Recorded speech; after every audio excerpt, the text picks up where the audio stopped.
ब्रजेश कुमार मिश्रा जी, क्षेत्रीय भविष्य निधि प्रथम भी मौजूद हैं, जिनको पीपीओ दिया जाएगा क्योंकि उनका सेवानिवृत्ति की तारीख हालांकि कल है। क्योंकि आज ये कार्यक्रम का आयोजन किया जा रहा है तो उन्हें यहाँ पीपीओ देकर सम्मानित किया जाएगा। प्रयास एक स्कीम जो हमारे संगठन द्वारा शुरू की गई है उसी के अंतर्गत, और सभी स्टाफ सदस्यों का मैं तहे दिल से स्वागत करता हूँ इस कार्यक्रम।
सदस्य केंद्रीय न्यासिक बोर्ड आदरणीय श्री हरभजन सिंह सिद्धू सर, क्षेत्रीय भविष्य निधि आयुक्त प्रथम मनीष अग्निहोत्री सर, क्षेत्रीय भविष्य निधि 14 सितंबर को ही क्यों मनाते हैं और ये आज ही के दिन क्यों हो रहा है।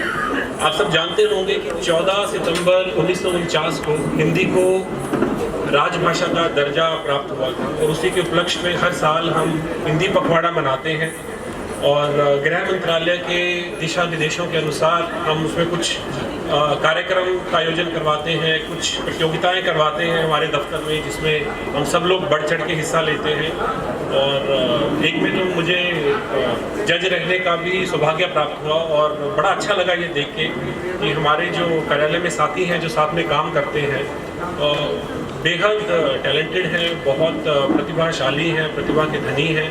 कुछ लोग बहुत अच्छी कविताएं लिखते हैं, उनसे फ़ोन पे संपर्क किया जाता है। आपके जो एम्प्लॉयर्स हैं उनसे फ़ोन पे संपर्क किया जाता है। आप भी जब आज यहाँ से वापस अपने घर जाएंगे तो मेरा आपसे अनुरोध है कि जितने आपके साथी हैं, जिस भी कंपनी में आप काम करते हैं, आप में से कुछ स्कूल टीचर्स हैं, कुछ प्राइवेट कंपनीज में एम्प्लॉयज़ हैं, तो जाके अपने साथियों के साथ इसके बारे में ज़रूर शेयर करें, उन्हें बताएं इसके बारे में, ताकि हर महीने हम ज़्यादा से ज़्यादा लोगों को ये सेवा प्रदान कर सकें। अब चूंकि हमारे मुख्य अतिथि सिद्धू सर हैं, तो जैसा कि आप लोग जानते हैं कि सिद्धू सर केंद्रीय न्यासी बोर्ड के सदस्य हैं और केंद्रीय न्यासी बोर्ड यानी कि central board of trustees EPFO की एपेक्स डिसीजन मेकिंग बॉडी है। ईपीएफओ की जितने पॉलिसी डिसीजंस होते हैं वो सीबीटी से आते हैं। और क्षेत्रीय कार्यालय में अक्सर क्या होता है कि हमारा जो फोकस है वो सर्विस डिलीवरी पे रहता है। हम लोग कटिंग एज पे हैं, जहाँ पे हम हमारे सब्सक्राइबर्स से इंटरेक्ट करते हैं। तो बहुत बार क्या होता है, जिनका सारा करियर या सारा सर्विस क्षेत्रीय कार्यालय में निकल जाती है, वो सीबीटी के महत्व को उतना अप्रिशिएट नहीं कर पाते, उतना समझ नहीं पाते। पर चूंकि मैं मुख्य कार्यालय में भी रहा हूँ और मुझे संजय मिश्र के साथ काम करने का सौभाग्य रहा है वहाँ पे भी। तो मैं आपको बताना चाहूँगा सीबीटी मीटिंग्स में जो सिद्धू सर का योगदान होता है, जो सर के आइडियाज़ होते हैं, जो सर की इनपुट्स होती हैं, वो अनपैरेलल है। और जिस तरह से हमने सर को मेहनत करते देखा है सीबीटी की मीटिंग्स में, अलग अलग इश्यूज को रेज करते हुए, जहाँ पे भी वर्कर राइट्स की बात होती है, जहाँ पे भी ईपीएफओ के हित की बात होती है, हमने सर को हमेशा अग्रसर होते हुए देखा है। अब पहली बार जब सर से मिलने का सौभाग्य प्राप्त हुआ, सर को जब हम न्यौता देने गए इस कार्यक्रम का, तो एक नई चीज़ का अनुभव हुआ, सर के व्यक्तित्व की गहराई का। कभी कभी सर रूह कंपाने वाली इतनी बड़ी बातें इतने सहज तरीके से मुस्कुराहट के साथ कह जाते हैं कि सामने वाला आदमी सोच में पड़ जाता है। जैसे सर के बारे में आप जानते नहीं होंगे शायद कि जब 1975 में भारत में इमरजेंसी लगी तो सर ने कई यातनाएं झेली, कई महीने तक सर परेशान रहे, यहाँ तक कि सर ने अपने सिद्धांतों के साथ समझौता करना उचित नहीं समझा, जेल जाना उचित समझा, पर अपने सिद्धांतों के साथ कभी समझौता नहीं किया। और इस बात को भी सर इतने सहज तरीके से बताते हैं, मुस्कुराहट के साथ। यहाँ हम लोग इस बारे में सोचते हैं तो रूह कांप जाती है कि अपने घर परिवार को छोड़ के समाज कल्याण के लिए, देश हित के लिए, वर्कर्स राइट के लिए इतना स्ट्रगल करना और इतनी यातनाएं झेलने के बाद भी इतनी मुस्कुराहट से उस बात को बताना जैसे कुछ हुआ ही ना हो, ये सर की जो व्यक्तित्व की गहराई को बताता है। अंग्रेजी में एक कहावत है, the Apple does not fall far from the tree. कहने का मतलब ये है कि जो खूबियाँ एक जनरेशन में होती हैं या जो ट्रेड्स एक जनरेशन के होते हैं वो अगली जनरेशन में भी देखे जाते हैं। आप में से मेरे ख्याल से बहुत लोग नहीं जानते होंगे कि सर के जो पिताजी थे वो नेताजी सुभाष चंद्र बोस के साथ आज़ाद हिंद फौज में साथी रहे हैं, भागीदारी रहे हैं, और उन्होंने भी देश की आज़ादी के लिए अपने सिद्धांतों से किसी तरह का समझौता नहीं किया, कुछ कॉम्प्रोमाइज़ नहीं किया। सर रंगून जेल में रहे वो, लेकिन जो देश प्रेम था, जो समाज कल्याण था, जो देश हित की बात थी, उसमें उन्होंने किसी तरह का कोई कॉम्प्रोमाइज़ नहीं किया। और जैसा जैसा आप सर के बारे में जानते जाते हैं तो मुझे लगता है बहुत मुश्किल है। हुए लोग हैं, आप उनको ज़रूर बताइए इन योजनाओं के बारे में जो हमारे कार्यालय द्वारा या हमारे संगठन द्वारा शुरू की गई हैं। एक शब्द सुनाने जा रहा हूँ। ऐसे गुरु को बलबल बलबल जाइए, आप मुकदमों रे बलबल जाइए, नारायण नरपत नमस्कार, आप मुकदमों तारे। ऐसे गुरु को बलबल जाइए, ऐसे गुरु को बलबल जाइए। कवन कवन कवन गुण कहिए, अंत नहीं कछु पारे। लाख लाख लाख कई को रे को है ऐसो विचार। ऐसे गुरु को बलबल जाइए, ऐसे गुरु को बलबल जाइए।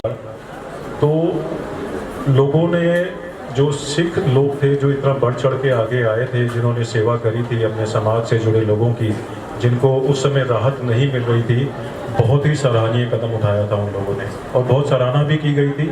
आपने देखा भी होगा, कई न्यूज़ चैनल में भी दिखाया गया था कि सिख धर्म के लोग आगे बढ़ चढ़ कर आए थे और उन्होंने काफ़ी मदद की थी लोगों की। बहरहाल कार्यक्रम आगे बढ़ाते हुए अब मैं गुजारिश करूंगा मास्टर सनातन सुपुत्र श्री शशि रंजन शर्मा जी, वो एक नृत्य प्रस्तुत करेंगे।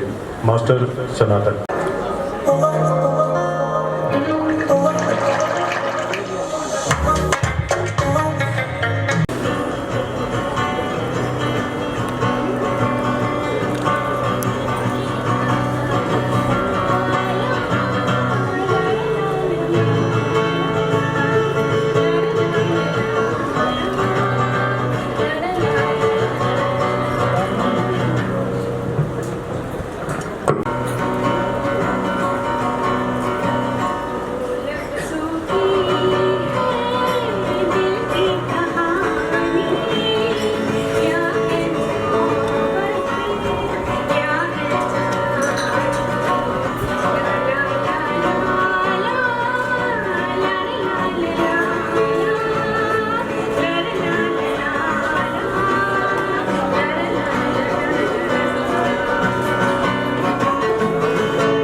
दौरान कुछ प्रतियोगिताएं आयोजित की गई थी।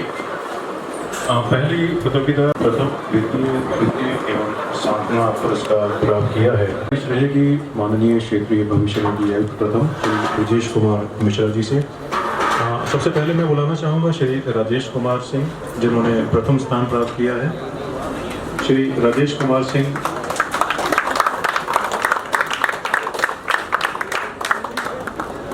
श्री आशीष जैन, जिन्होंने द्वितीय, और भी हैं जिन्होंने कार्यालय में हिंदी में काम किया है और 30,000 से ज़्यादा शब्दों का उपयोग किया है। प्रथम पुरस्कार जाता है श्री न्यासी बोर्ड के। उनसे मेरी गुजारिश रहेगी जो हमारे जो मेंबरान यहाँ मौजूद हैं, जिनको पीपीओ दिया जाना है, उनसे मेरी गुजारिश कि पीपीओ दे दिया जाए।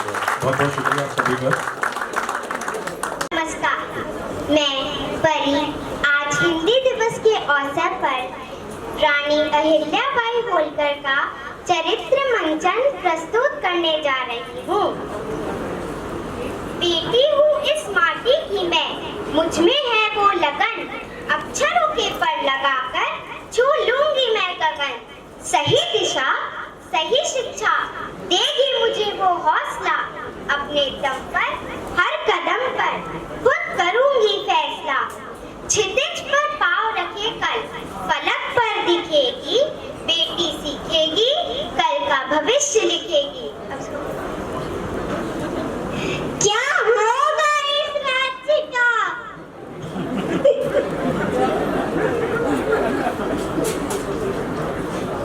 क्या हमें सहारा देने वाला कोई नहीं है?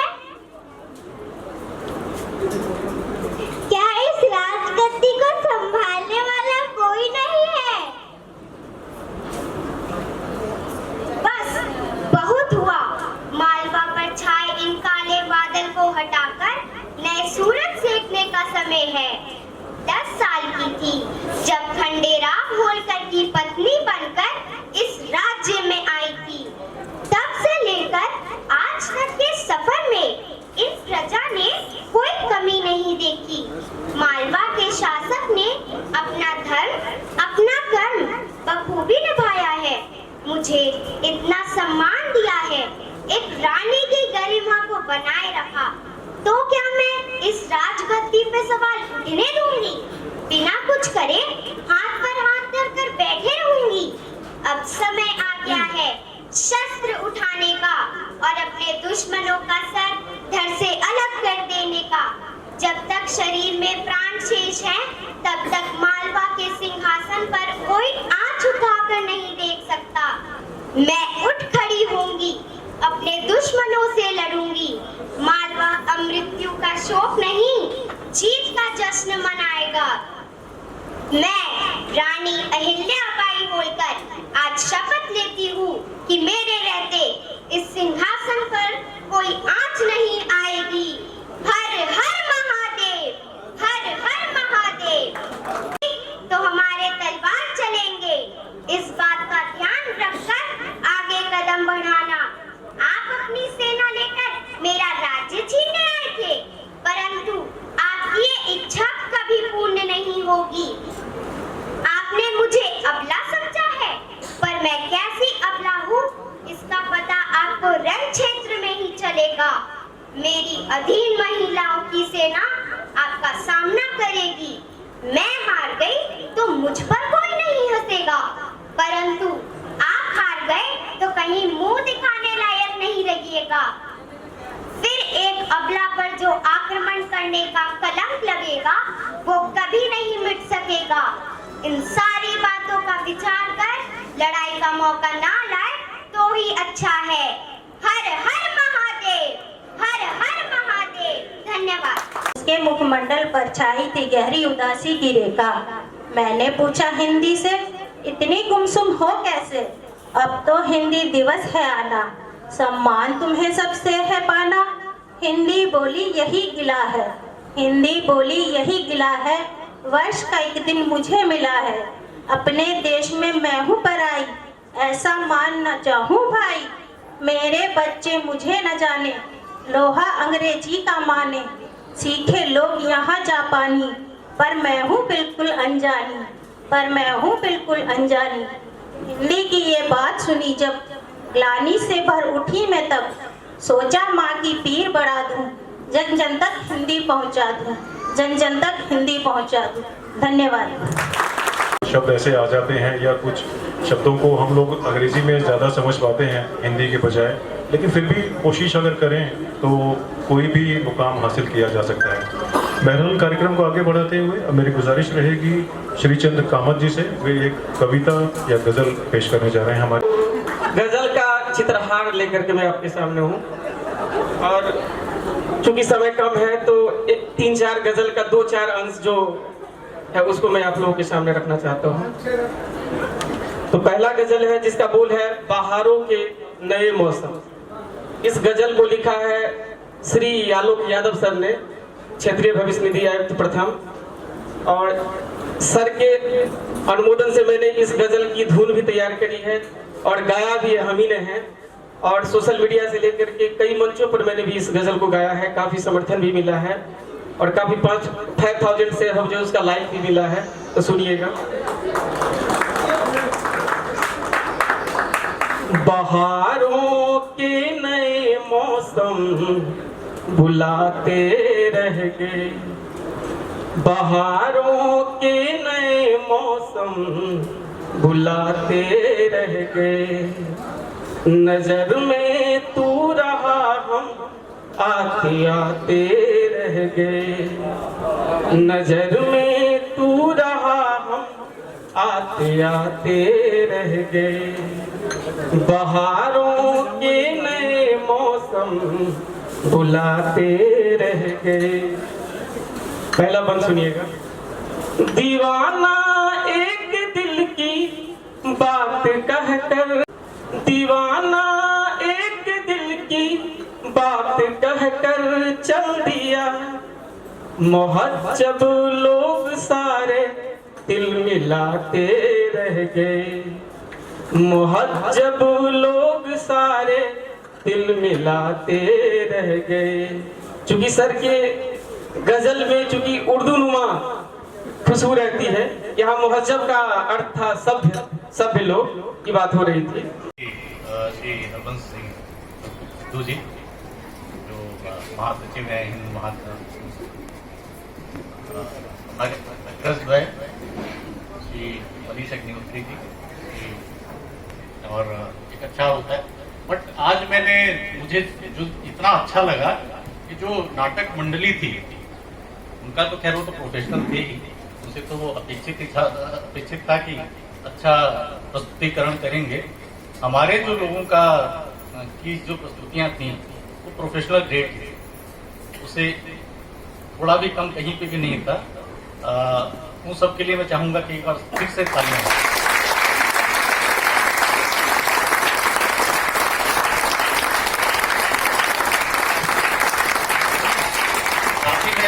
जितने भी विजेता रहे, प्रथम हो द्वितीय हो इससे कोई फर्क नहीं पड़ता, सबको मेरी तरफ से हार्दिक बधाई है। जहाँ तक हिंदी की बात आ रही है, बार बार ऐसा लग रहा है कि मतलब कुछ अपेक्षा ज़्यादा हो रही है हिंदी की। मैं आपको अपना एक व्यक्तिगत अनुभव बताता हूँ। मैं पढ़ाई करने के लिए करीब 10 साल पहले हॉलैंड में था, तो वहाँ पे एक शहर है रॉटरडैम, तो वहाँ पे एक आउटलेट है रूपराम रोटी वाला। अब थोड़ा सा अजीब सा लगता है कि